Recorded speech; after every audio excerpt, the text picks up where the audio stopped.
नमस्कार, बहुत स्वागत है आपका इस बुलेटिन में। मैं हूं आपके साथ अवंतिका श्रीवास्तव। करेंगे तमाम बड़ी खबरों का। सबसे पहले चुनावी खबरों पर चर्चा। इस समर में सियासी बयानबाजी लगातार चरम पर है। कांग्रेस नेता सज्जन सिंह वर्मा की तरफ से एक बयान, कैलाश विजयवर्गीय पर हमला बोला है, जिसमें कैलाश विजयवर्गीय को रावण बता दिया है। संजय शुक्ला के नाम का भी जिक्र, संजय शुक्ला को राम बताया है, भगवान राम से तुलना की है। तो कैलाश विजयवर्गीय को रावण बताया, जबकि संजय शुक्ला को राम की उपाधि, भगवान राम से तुलना उनकी।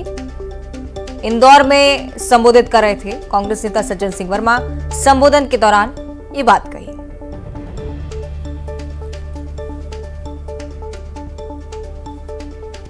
मरना पड़ेगा और राम विजयदशमी पे विजय का जुलूस निकालेगा।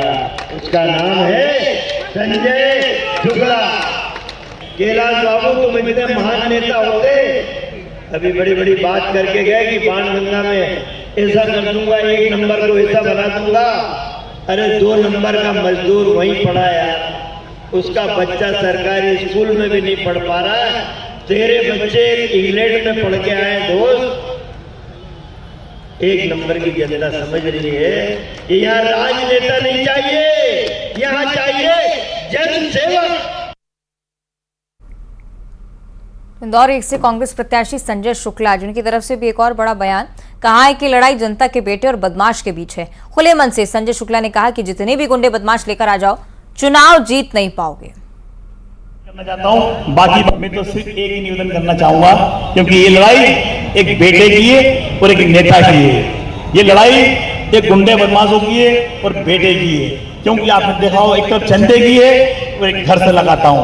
क्योंकि मैंने 5 साल हमेशा सेवा करी है, वो सेवा करके दिखाया है। अब उन घमंडी लोगों को भगाना है जो कह रहे हैं, जिसको कैलाश से कैलाश जी बनाने वाले, उन जनता का अपमान कर रहा है कि मैं बहुत बड़ा नेता हो गया, मैं वोट मांगने नहीं जाऊंगा गली गली, उसको 2 नंबर में, उनको 2 नंबर में भेजना है। मैं इसी निवेदन करना चाहता हूं, क्योंकि आपने देखा होगा वो क्या बोल रहे हैं कि मैं 1 लाख वोट से जीतूंगा। अब बोलते हैं 50,000 से, आज हमने कहीं बोला है 25,000 से। धीरे धीरे वो नीचे आ रहे हैं। वो जीतेगा तो आपका बेटा जीतेगा। इंदौर विधानसभा क्षेत्र क्रमांक 5 से कांग्रेस ने सत्यनारायण पटेल को टिकट दिया। उन्होंने कहा है कि इस बार कांग्रेस की महान जीत होने वाली है, बीजेपी से ये सीट जरूर छीनेगी।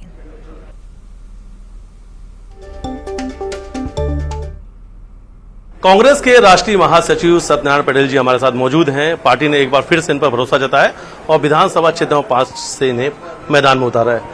सर, 5 नंबर क्षेत्र की बात करें तो कई उम्मीदवारों के नाम सामने आए, कई सारे नाम चलते रहे, पार्टी ने आप पर फिर से भरोसा जताया। कितनी बड़ी चुनौती रहेगी ये विधानसभा आपके लिए? कांग्रेस पार्टी में प्रजातांत्रिक व्यवस्था है, और ऐसा कौन सा दल है जिसमें 2 उम्मीदवार, 4 उम्मीदवार, 5 उम्मीदवार, 10 उम्मीदवार हर दल में नहीं है? ये बता दो, कौन सी विधानसभा ऐसी यहाँ नहीं है जहाँ राष्ट्रीय नेतृत्व अगर चुनाव लड़ता है वहां भी 2, 4, 5 आवेदन होते हैं उन्होंने। तो ये तो प्रजातांत्रिक व्यवस्था है, और फिर मिलता एक को ही है। तो पार्टी ने विश्वास हम पर किया है और कांग्रेस के कार्यकर्ताओं के भरोसे विश्वास किया है। तो मैं कांग्रेस पार्टी का आभार व्यक्त करता हूं और कांग्रेस के कार्यकर्ता का आभार व्यक्त करता हूं। महन हाडिया के सामने पिछला चुनाव आपके सामने था, बहुत वोट का जो मार्जिन था बहुत ही कम था, एक तरीके से ना के बराबर था। सबसे ज्यादा जो वोट की हम संख्या देखते हैं इसी क्षेत्र में ज्यादा है। किस प्रकार की तैयारियां, क्या रणनीति रहेंगी अब आपकी? तो पिछली बार हमारे पास बहुत कम समय मिला था, और उसमें भी कांग्रेस के सभी हमारे वरिष्ठ जन, नौजवान साथी और कांग्रेस परिवार ने 1100 पर लागत लगाई।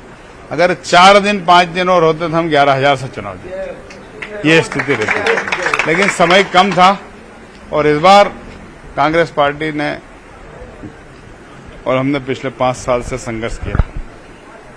आम जनता विपक्ष का भूमिका निभाई है, प्रत्यक्ष अप्रत्यक्ष रूप से आम जनता तक पहुंचे।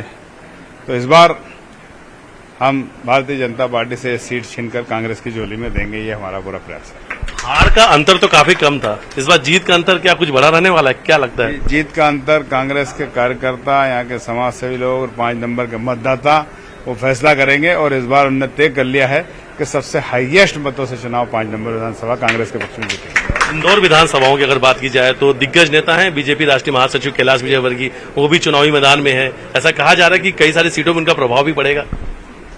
हर आदमी का अपना अपना प्रभाव है और हमारे कांग्रेस का भी अपना एक प्रभाव है। अच्छा, एक आखिरी सवाल, टिकट फाइनल हुई है, विरोध भी नजर आ रहा है, विरोध प्रदर्शन भी देखने को मिल रहे हैं, कैसे निपटेगी कांग्रेस इससे? विरोध प्रदर्शन छोटे मोटे होते रहते हैं, ये प्रजातांत्रिक व्यवस्था है। मैंने कहा कि ये निश्चित ही हर जगह होते रहेंगे, पूरे प्रदेश में होते रहेंगे, लेकिन उससे कांग्रेस संघर्ष से हर बार निपटी और निपटेगी। विश्वास पूरा है इस बार? विश्वास नहीं, महाविश्वास। हमारे साथ थे 5 नंबर के उम्मीदवार सत्यनारायण पटेल। उन्होंने कहा कि इस बार का जो विश्वास है वो काफी है और इस बार जो जीत का अंतर है वो काफी बड़ा रहने वाला है। वीडियो जर्नलिस्ट डगलस साथ मिथिलेश गुप्ता, न्यूज 18 इंदौर। और दतिया से कांग्रेस ने अपना उम्मीदवार बदल दिया है। पहली लिस्ट में बीजेपी से आए अवधेश नायक उम्मीदवार बनाया गया था, लेकिन कल दूसरी लिस्ट में उनकी जगह राजेंद्र भारती को टिकट दे दिया गया। इसके बाद अवधेश नायक सकते में है।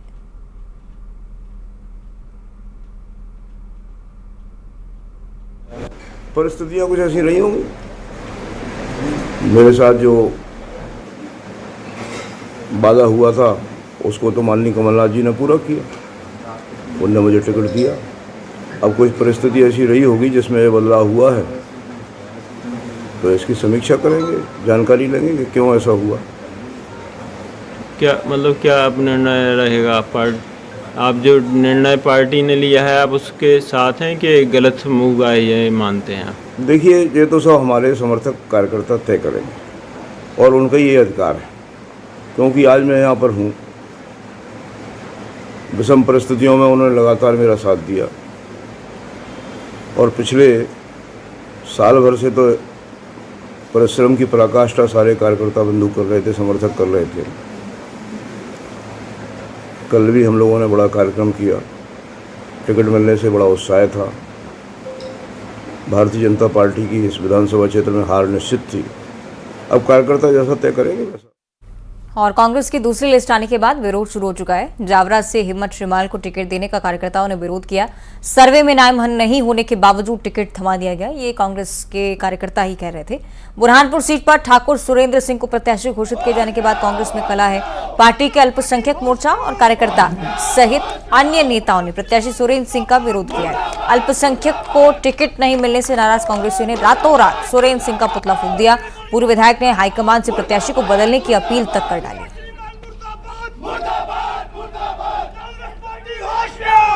उनकी दुकान बचाने के लिए ये जावरा की सीट गंवा दी। उनकी दुकान बचाने के लिए ये जावरा की सीट गंवा दी, मतलब इस सीट का सौदा कर दिया। मतलब वो चाहते ही नहीं है कि कांग्रेस जीते, वो तो ये चाहते हैं सिर्फ कि उनकी दुकान चलना चाहिए। उनकी दुकान बचाने के लिए उन्होंने ये टिकट बेच दिया जावरा का, और ये चीज जनता बर्दाश्त नहीं करेगी और हम रोड पे आंदोलन करेंगे कि आप नगर पालिका में भी आपने कैसे भारतीय जनता पार्टी से मिलकर यह सरकार बनाई है। पार्टी ने जो उम्मीदवार बनाया है वो एक ऐसा उम्मीदवार है जो सबसे पहले सरकार गिराने के लिए बेंगलोर भागा। एक ऐसा उम्मीदवार जिससे राज्यसभा में सिंधिया को वोट देने का काम किया। एक ऐसा उम्मीदवार जिस आशा के रूप में बुरहानपुर की जनता ने उनको जिताया था, उस जनता को रौंदने का काम उसने किया है। नरसिंहपुर से चुनाव प्रचार में जुटे प्रहलाद पटेल ने कमलनाथ को उड़न खटोले वाला बाबा कहकर तंज कसा। उनकी माने तो कमलनाथ एक भी कदम पैदल नहीं चल सकते हैं, वो आम आदमी की तरह 24 घंटे भी नहीं गुजार सकते। कमलनाथ की तुलना ईस्ट इंडिया कंपनी से की, कहा कि जैसे कंपनी ने साम्राज्य फैलाया वैसे ही कमलनाथ ने छिंदवाड़ा पर कब्जा किया। आज पहली बार नहीं कह रहा हूँ, अनेक जगह पर मैंने एक कहानी सुनाई है और मैं गर्व के साथ परिवार में आप शामिल हैं, आप सबका। आज कमलनाथ को आईना दिखाने गया था और मैंने अपना हेलीकॉप्टर का प्रचार अभियान वहीं से शुरू किया। रात आदिवासी बंधुओं के साथ काटी, उनके साथ सोया, उन्हीं के बीच खाया और हमने ये तय कर दिया कि हम जमीन पे भी सो सकते हैं, पैदल भी चल सकते हैं, मोटरसाइकिल पे भी चल सकते हैं और उड़न खटोले पे भी चल सकते हैं। लेकिन उड़न खटोले वाला बाबा 1 किलोमीटर पैदल नहीं चल सकता, 24 घंटे आम आदमी की तरह गुजार नहीं सकता, उसको कौन नेता मानेगा। मैंने वहाँ कहा कि जैसे ईस्ट इंडिया कंपनी कलकत्ता के माध्यम से आई थी और उसने साम्राज्य स्थापित किया था, ऐसे ही छिंदवाड़ा पर कब्जा करने वाला कोई है तो वो कमलनाथ है। और कांग्रेस के टिकट जारी होने के बाद सीएम शिवराज सिंह चौहान की तरफ से भी प्रतिक्रिया आई। कहा कि कुछ टिकट कमलनाथ जी ले गए, कुछ दिग्विजय जी ले गए, बाकी हाथ मलते रह गए। उन्होंने आरोप लगाया कि एक अपने लड़के को स्थापित करने में लगा है, दूसरा अपने लड़के को स्थापित करने की कोशिश कर रहा है। उनकी माने तो अब आपस में लड़ाई मची हुई है, विरोध हो रहा है, पुतले जल रहे हैं, इनके अंदर दुर्गति मच गई है, ये लोग बिखर गए हैं।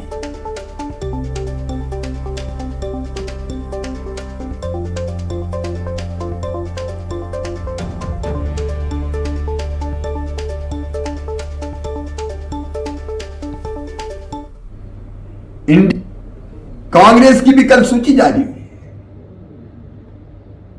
कुछ टिकट कमलनाथ जी ले गए, कुछ दिग्विजय जी ले गए,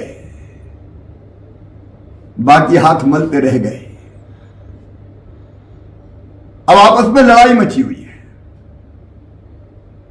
विरोध हो रहा है, पुतले जल रहे हैं। एक अपने पुत्र को स्थापित कर रहा है, दूसरा अपने पुत्र को स्थापित कर रहा है। तो दुर्गति कांग्रेस के अंदर भी है। इंडी गठबंधन तो बनने के पहले ही टूट गया, इसका कोई भविष्य है ही नहीं। ये घमंडिया लोग बिखर गए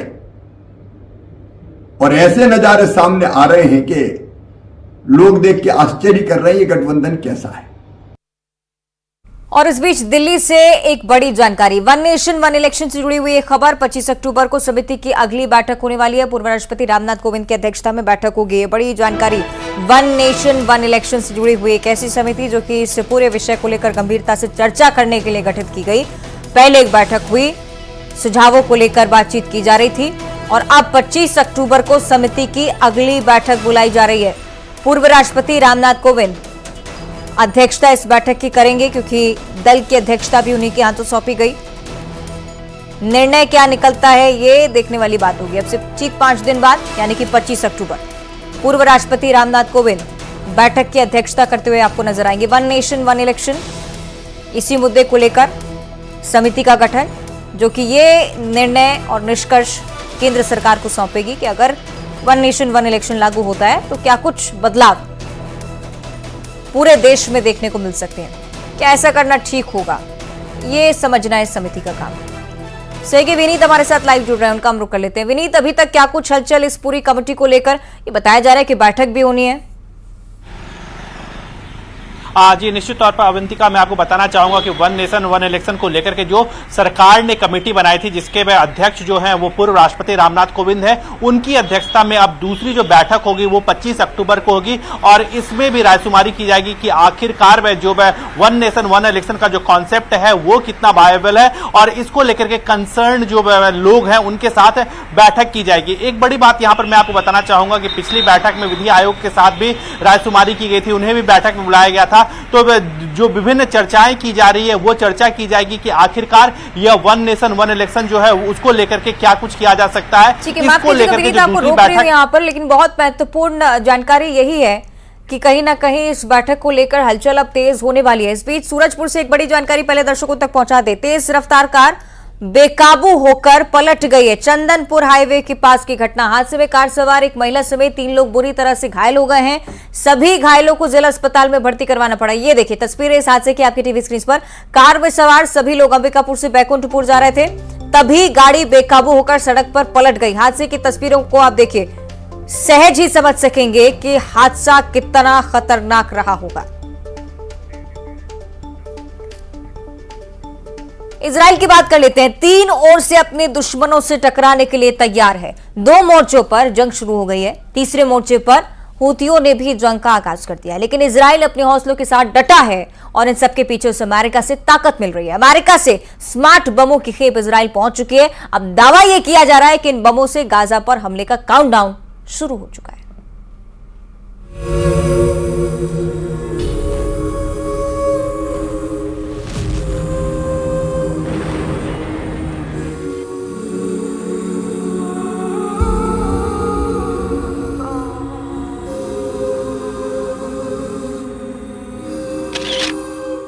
तस्वीर नंबर 1, तस्वीर नंबर 2, तस्वीर नंबर 3, तस्वीर नंबर 4, तस्वीर नंबर 5, तस्वीर नंबर 6, तस्वीर नंबर 7, तस्वीर नंबर 8, तस्वीर नंबर 9, तस्वीर नंबर 10 और ऐसी ही सैकड़ों तस्वीरें। दर्द, मौत और मातम की दिल दहला देने वाली दास्तान। कौन जिम्मेदार है इन मासूमों की मौत का?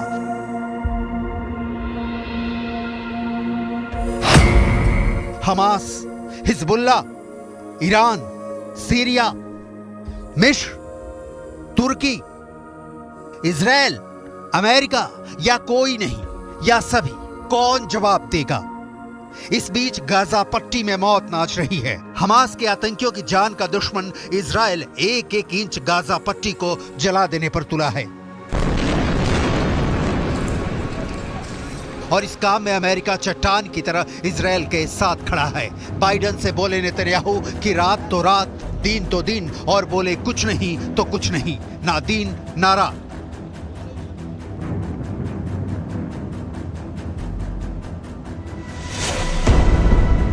उदाहरण के तौर पर आपको बाइडेन के एक विशेष बम के बारे में जरूर जानना चाहिए, क्योंकि इसकी विनाशक ताकत ने गाजा पट्टी को जैसे रक्त कुंड में तब्दील कर दिया है। बाइडेन के बम से गाजा पट्टी में रक्तपात। अमेरिका की शक्ति इजराइल के इस्तेमाल से गाजा तबाह और बर्बाद। इजराइल ने जो बम फेंका उस पर अमेरिका का नाम। स्मार्ट बम ने गाजा पट्टी को मटियामेट कर दिया।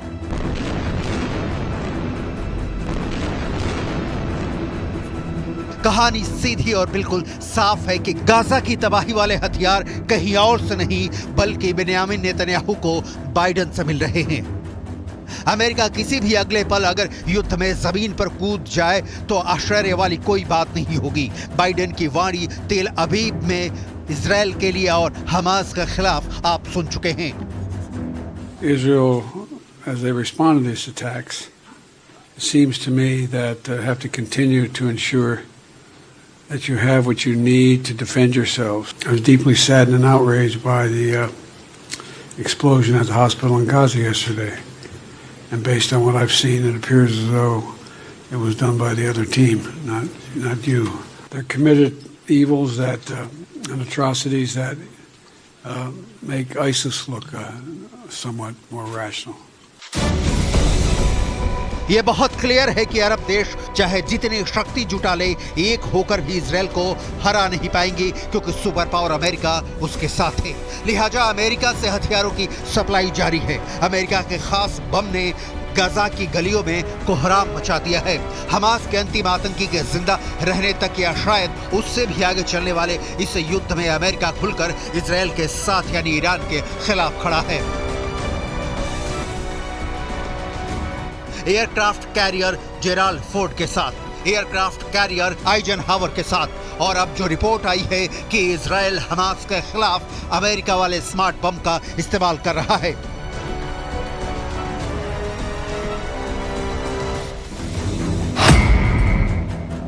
ये स्मार्ट बम क्या है?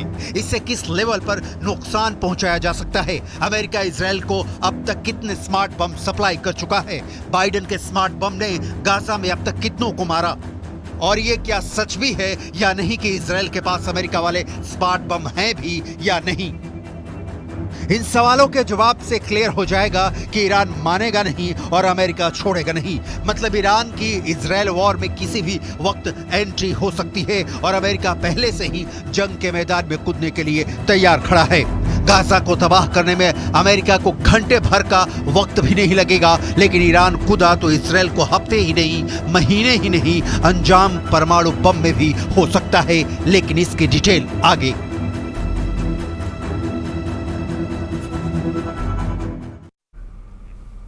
और इसी के साथ बुलेटिन में इतना ही। देखते रहिए न्यूज़ 18।